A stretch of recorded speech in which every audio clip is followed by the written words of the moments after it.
शुरू करें। सभी पत्रकार बंधुओं को नमस्कार। पिछले एक साल से एक तथाकथित शराब घोटाले की जांच ईडी और सीबीआई के द्वारा की जा रही है। एक मनगढ़ंत घोटाला, एक काल्पनिक घोटाला, जो घोटाला हुआ नहीं उसकी जांच चल रही है।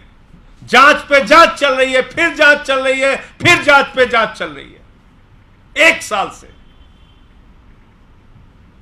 और बार बार ईडी अपनी स्टेटमेंट चेंज करती है। कभी कहती है 100 करोड़ का घोटाला हो गया, कभी कहती है 1000 करोड़ का घोटाला हो गया। मैंने कई बार प्रेस कॉन्फ्रेंस करके ईडी के चेहरे को बेनकाब करने का काम आपके सामने किया है। मैंने बताया कि किस तरीके से चंदन रेड्डी के कान के पर्दे फाड़ के उसको मारपीट करके उसका स्टेटमेंट लिया गया। मैंने बताया कि कैसे एक व्यक्ति को धमकाया गया कि तुम्हारी बेटी कॉलेज कैसे जाएगी, हम देखेंगे। मैंने पहले भी बताया कि कैसे ईडी ने झूठा बेबुनियाद आरोप लगा के सारे फोन अपने पास रख के यह कहा कि मनीष सिसोदिया ने फोन तोड़ दिया, फोन तोड़ दिया, फोन तोड़ दिया।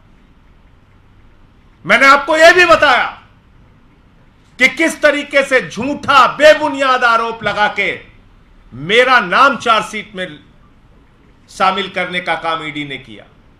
और जब मैंने ईडी को नोटिस दिया तो बोले साहब गलती हो गई, लिखना था राहुल सिंह, लिख दिया संजय सिंह। इसका मतलब वो तमाम घटनाएं जो थीं वो पूरी तरीके से सच थी। ये बात साबित होती है कल की घटना से। कल जो कुछ हुआ उसने पूरे हिंदुस्तान को, पूरे देश के लोगों को हैरान करके रख दिया। नरेंद्र मोदी जी की सबसे प्रिय संस्था ईडी, जिसको अपने साथ लेके हाथ में हाथ मिला के मोदी जी कहते हैं यह ईडी है, इसके जरिए हम भ्रष्टाचार खत्म करेंगे, यह ईडी है, इसके जरिए भ्रष्टाचार खत्म करेंगे। वो ईडी एक्सटॉर्शन डिपार्टमेंट बन गई है। Extortion department. ईडी ईडी नहीं है, ईडी एक्सटॉर्शन डिपार्टमेंट है।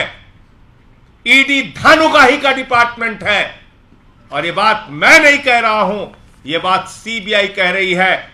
ईडी का असिस्टेंट डायरेक्टर 5 करोड़ रुपए की रिश्वत लेते हुए पकड़ा गया 7 लोगों के साथ।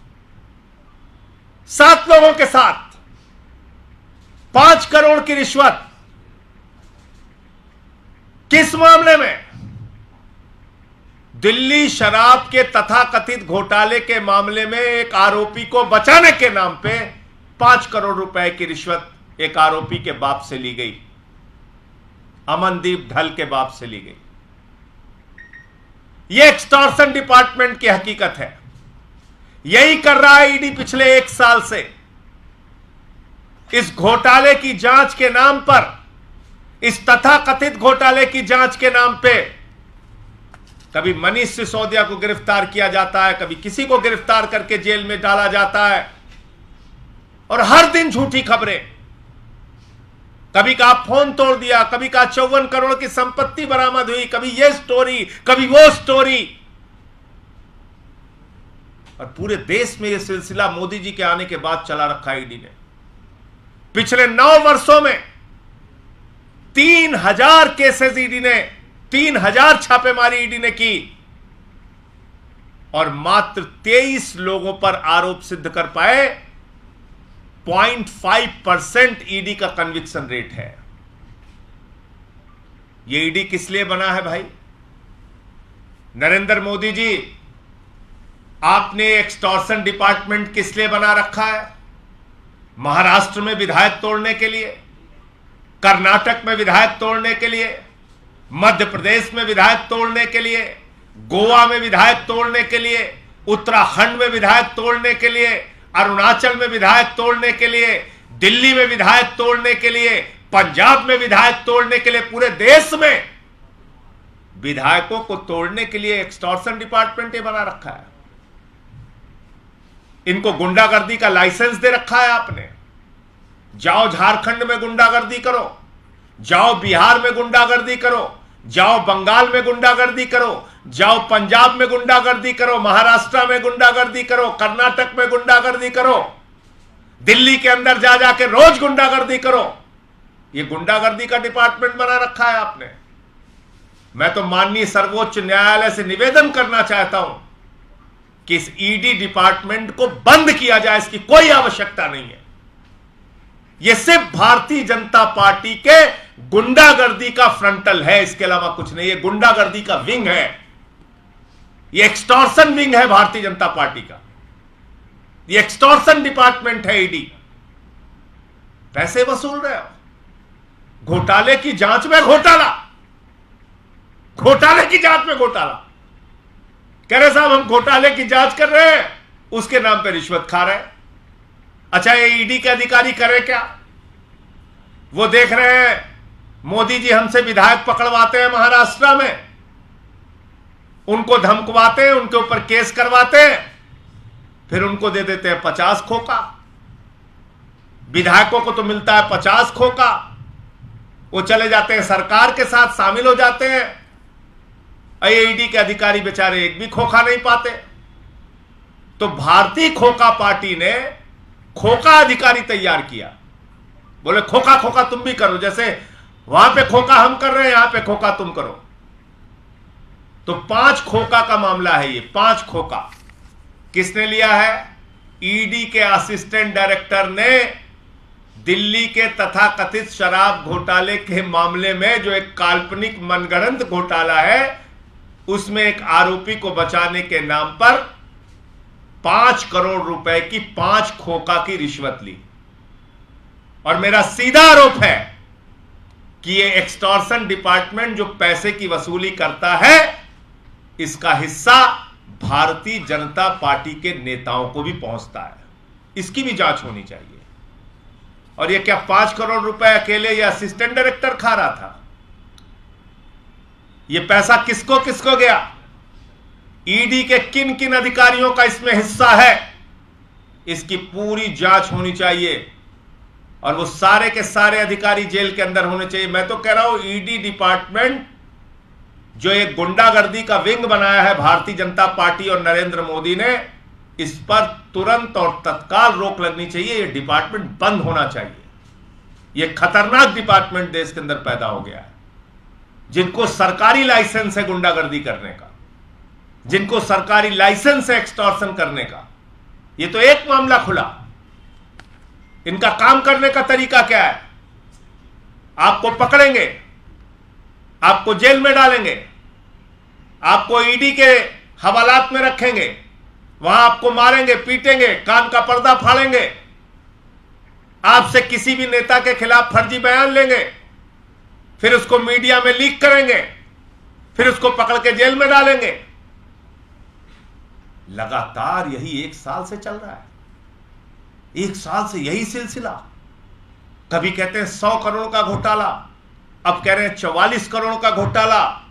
हर जगह पूछा जा रहा भाई मनी ट्रेल बताओ, कहां कहां पैसा पकड़ा गया, क्या पकड़ा गया, कुछ तो बताओ। मनीष सिसोदिया के गांव पे छापेमारी, दफ्तर पे छापेमारी, बैंक का लॉकर चेक किया, सरकारी घर चेक किया, कहीं कुछ नहीं निकला। लेकिन बस बोले जा रहे। तो पकड़ते हैं, जेल में डालते हैं, फिर उनको कहते हैं देख इसके खिलाफ तुझे बयान देना, तेरी जमानत करा देंगे, इतना पैसा लगेगा। उससे पैसा लेते हैं, उसकी जमानत कराते हैं, बाहर लाते हैं, फिर उससे जो मनचाहा होता है स्टेटमेंट लिखवाते हैं। ये पूरी की पूरी तथाकथित शराब घोटाले की जांच को कूड़ेदान में डाल देना चाहिए। और जितने भी ईडी के अधिकारी हैं, ये एक्सटॉर्शन डिपार्टमेंट के जितने अधिकारी हैं जो धन उगाही का काम कर रहे हैं, इनको सबको पकड़ के जेल में डालना चाहिए। ये बहुत ही शर्म की बात है कि नरेंद्र मोदी जी ने एक ऐसी संस्था इस देश के अंदर बना दी जो पूरे देश में विधायकों को तोड़ने का, खरीदने का, एक्सटॉर्शन करने का, रिश्वतखोरी करने का, भ्रष्टाचार करने का काम कर रही है। और मैं फिर से माननीय सर्वोच्च न्यायालय से यह अपील करूंगा कि इस पूरी घटना का संज्ञान लें और यह विभाग, जो पूरे देश में, अकेले दिल्ली का मामला नहीं, मैंने आपको बताया, झारखंड हो, बंगाल हो, कर्नाटक हो, मध्य प्रदेश हो, पूरे देश में। हां, बस एक ही चीज है, जो भ्रष्टाचारी मोदी वॉशिंग पाउडर से धुल गया उस पर कार्रवाई नहीं होगी, हेमंत विश्व शर्मा पे कार्रवाई नहीं होगी, शुभेंदु अधिकारी पे कार्रवाई नहीं होगी, मुकुल राय पे कार्रवाई नहीं होगी, अजीत पवार पे कार्रवाई नहीं होगी, छगन भुजबल पे कार्रवाई नहीं होगी, हसन मुशर्रफ पे कार्रवाई नहीं होगी। जो मोदी वॉशिंग पाउडर से नहा लेगा, चाहे वो येदियुरप्पा हो या रेड्डी ब्रदर्स, उस पर कार्रवाई नहीं होगी, उस पर कार्रवाई नहीं होगी। तो ऐसा डिपार्टमेंट जो बना ही सिर्फ खुले तौर पे, खुली आंखों से पूरे देश को दिख रहा है कि बना ही सिर्फ एक्सटॉर्शन के लिए है, बना है सिर्फ धमकी देने के लिए, बना है सिर्फ खोखा खोखा करने के लिए, बना है सिर्फ गुंडागर्दी करने के लिए, तो इस डिपार्टमेंट को बंद कर देना चाहिए। टैक्स पेयर के पैसे से इनको तनख्वाह दी जाती है यही करने के लिए। तो मुझे इतनी बात कहनी थी। आपका कोई प्रश्न हो तो आप पूछ सकते हैं। अगली सुनवाई होनी है मनीष सिसोदिया के मामले में सुप्रीम कोर्ट में, तो क्या या तो आप अपील कर रहे हैं पॉलिटिकल स्टेटमेंट के अलावा, क्या वहां जाकर के भी इसका रेफर होगा? देखिए, इस तरह की चीज, देखिए, ये कोई छोटी चीज तो है नहीं, ना ये छुपी है, सारे मीडिया में चल रहा है। असिस्टेंट डायरेक्टर ईडी का कोई छोटा अधिकारी नहीं होता, वो गिरफ्तार हुआ है, उसके साथ एक यूडीसी गिरफ्तार हुआ है, उसके साथ 5 लोग और गिरफ्तार हुए हैं। और आप देखते हैं ना, नोट की गड्डी बना के लिखा रहता है ईडी। आपको पता है कितना पैसा पकड़ा इन लोगों ने? 2 करोड़ 14 लाख रुपए कैश और 1 करोड़ 90 लाख रुपए की ज्वेलरी पकड़ी है। 2 करोड़ 14 लाख रुपए कैश और 1 करोड़ 90 लाख रुपए की ज्वेलरी पकड़ी है एक चार्टेड अकाउंटेंट के यहां से, जो इस पूरे मामले में शामिल था। आप बताइए, कहीं आप लोगों को खबर पता चली? किसी को कानो कान पता चला? 14 रुपए जिस मनीष सिसोदिया के घर से बरामद नहीं हुआ, उसको बदनाम करते हैं। और इनका खुद का अधिकारी जिस रिश्वतखोरी के कांड में शामिल है, उसके यहां से, उससे जुड़े हुए लोगों से 2 करोड़ 14 लाख रुपए का कैश और 1 करोड़ 90 लाख की ज्वेलरी बरामद होती है। कहीं गड्डी बना के दिखाया नोटों का, ईडी जैसे लिखते हैं। तो निश्चित रूप से मीडिया में भी खबरें चल रही हैं, अखबारों में भी खबरें आई हैं, और माननीय सर्वोच्च न्यायालय भी इस घटना का संज्ञान जरूर लेगा। जब ईडी एक एक्सटॉर्शन डिपार्टमेंट के रूप में तब्दील हो चुका है, तो इसका संज्ञान तो निश्चित रूप से माननीय सर्वोच्च न्यायालय को भी लेना चाहिए। मैं ऐसी अपील करता हूं। संजय जी, इस साल आम चुनाव है और पिछले 1 साल से आप कह रहे हैं कि ये डिपार्टमेंट आपके 1 साल से ये जांच चल रही है। तो आने वाली जो आपने कभी नहीं सुना होगा, 1 साल से जांच चल रही है और 1 जीरो भी, मतलब कहीं भी कोई तथ्य आज तक कोई प्रमाण नहीं दे पाया इस पूरे मामले में। क्या कर रहे हैं? मैंने जैसा आपको बताया, कोई व्यापारी है, उसको उठा लिया, मारा पीटा, जो मनचाहा बयान लिखाया और उससे पैसे लेके उसकी जमानत करा दी, जा बेटा बाहर।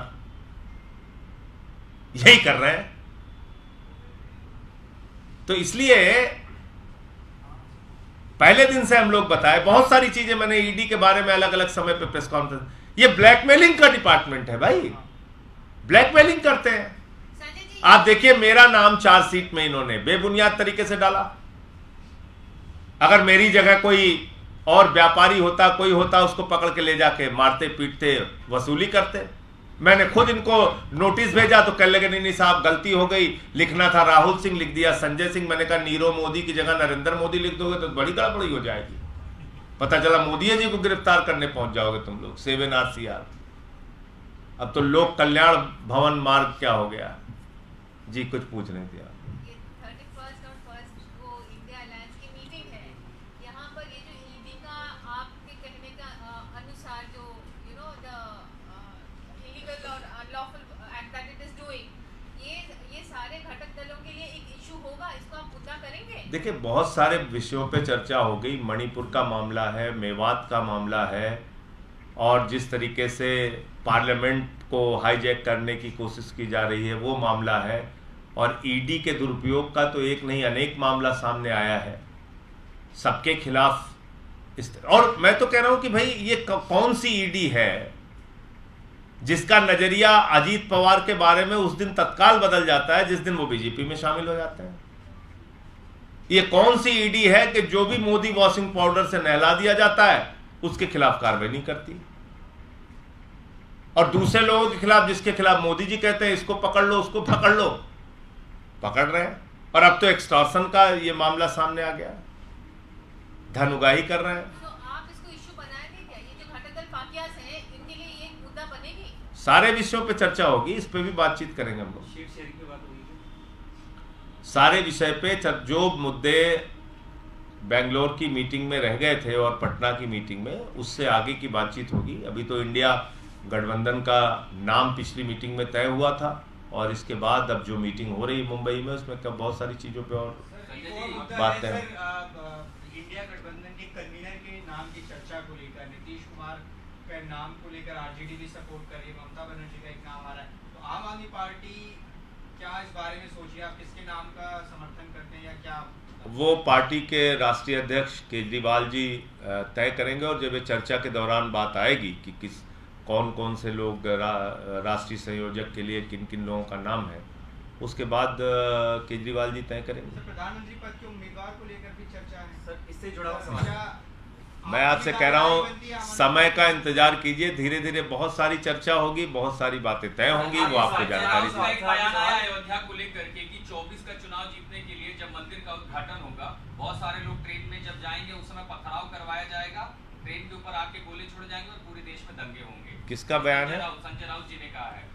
देखिए, ऐसा है कि भारतीय जनता पार्टी का काम करने का जो तरीका है उसको लेकर ये शंका लोगों के दिमाग में है, और जायज शंका है।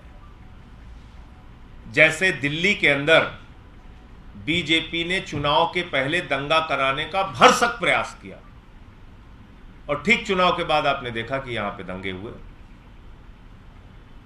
हरियाणा में सब कुछ खट्टर साहब की जानकारी में था, वहां की सरकार के जानकारी में था कि तनाव की स्थिति है, लेकिन वहां पर जानबूझ के प्रशासन ने ढिलाई की और फसाद हुए, दंगे हुए। जो हरियाणा कभी भी सांप्रदायिक दंगों की चपेट में नहीं रहा, वो चपेट में आया भाजपा के राज में। मणिपुर देखिए, तो ये दंगों और फसाद के जरिए चुनाव जीतने का प्रयास करते हैं। ये कोई नई चीज बीजेपी के बारे में नहीं है। इनके पास काम तो कुछ है नहीं। बेरोजगारी पे सवाल करोगे कोई जवाब नहीं, काला धन पे सवाल करोगे कोई जवाब नहीं, किसान का फसल दोगुना करने पे सवाल पूछोगे कोई जवाब नहीं, महंगाई कम करने पे सवाल पूछोगे कोई जवाब नहीं। तो जो जिस पार्टी ने कोई काम नहीं किया, 2% देश के एजुकेशन का बजट है, 2% देश के हेल्थ का बजट है, जिस पार्टी ने कोई काम नहीं किया वो दंगे फसाद करा के चुनाव जीतना चाहेगी। तो उसके आधार पर कोई शंका आशंका संजय रावत जी ने व्यक्त की होगी। सर, आखिरी सवाल, अभी कुछ देर पहले कांग्रेस के ट्विटर हैंडल से एक वीडियो जारी की गई है 32 सेकंड की है, जिसमें इंडिया गठबंधन दिखाया गया है, राहुल गांधी की आवाज है। इसके आप मायने क्या निकालते हैं? क्या इंडिया अलायंस की तरफ से वो प्रधानमंत्री का चेहरा हो सकते हैं? क्या मतलब क्या निकालते हैं? अरे भाई, कांग्रेस ही है। मैं सिर्फ आपको इतना ही कह सकता हूं कि जो भी मीटिंग के अंदर चर्चा होगी, 2 दिनों की मीटिंग है, 31 और 1 की, उसके बाद सारे गठबंधन के दल बैठकर उनके नेता प्रेस कॉन्फ्रेंस करके एक एक चीज की जानकारी मीडिया को देते हैं। तो कुछ भी छुपाने का या कुछ भी पहले बताने का कोई मतलब नहीं है। तो इसलिए मीटिंग होने दीजिए, मीटिंग में जो चीजें तय होंगी आपके सामने आ जाएगा। So seat sharing is on the agenda, sir. We just want to know whether seat sharing is on the अच्छा, चुनाव कैसे लड़ा जाएगा? चुनाव निश्चित रूप से अगर 26 दल एक साथ मिलकर लड़ रहे हैं तो उसमें कौन कहां से लड़ेगा ये तो तय होगा ही। तो उसमें कोई सर आपकी समझ से इस वीडियो का मतलब क्या है जो कांग्रेस शेयर किया है? इसमें राहुल गांधी रंडिया दिखाएगा। अरे भाई, अपने पार्टी हैंडल से उन्होंने कुछ ट्वीट किया है तो सभी पार्टियां अपना अपना कैंपेन चलाती हैं, कुछ ना कुछ ट्वीट करती हैं, उस पर क्या कि नई पार्टियां कुछ जुड़ सकती हैं जो अभी तक एनडीए के साथ हैं। जुड़ेंगी आगे निश्चित रूप से और जुड़ेंगी बातचीत पार्टी। चल रही है सर किसी के और किसी से बातचीत चल रही है उसकी मुझे जानकारी नहीं है, लेकिन निश्चित रूप से ये जो इंडिया का परिवार है ये धीरे धीरे आगे और बढ़ेगा ही बढ़ेगा। आपने लोगो देखा है? Have you seen the logo? ये तो इंडिया का। आप ही लोग चला रहे हैं मीडिया में, जब वहां पे जाएंगे पता चलेगा, हम लोग भी देखेंगे कि हाँ, अब उसके पहले ही कोई लोगो आप लोगों ने जारी किया, वही देख रहा हूँ ट्विटर पे। मल्लिकार्जुन खड़गे के नाम पर मैंने आधिकारिक रूप से ऑफिशियली कोई लोगो नहीं देखा। आपने तो सुझाव दिया हो, आपसे मांगा गया हो लोगों के लिए। अब मैं कहता रहा हूँ जब मीटिंग में जाएंगे तो ADU की पता ओर से चलेगा। मल्लिकार्जुन खड़गे का नाम आ रहा है कि उनको कन्वीनर के तौर पर आगे देखा जाना चाहिए। आम आदमी पार्टी की राय इस पर क्या होगी? देखिए, जहां 26 दल हैं, हर पार्टी के नेता कुछ न कुछ स्टेटमेंट देंगे, कोई न कोई बयान देंगे, लेकिन जब कोई किसी भी गठबंधन में आप होते हैं उसमें कोई फैसला सामूहिक तौर पे तय होता है। तो सामूहिक रूप से जब सारे लोग वहां बैठेंगे, जिन नामों पर प्रस्ताव आएगा, हमारे नेता अरविंद केजरीवाल जी उस पर अपनी राय देंगे। धन्यवाद। Thank you sir, thank you.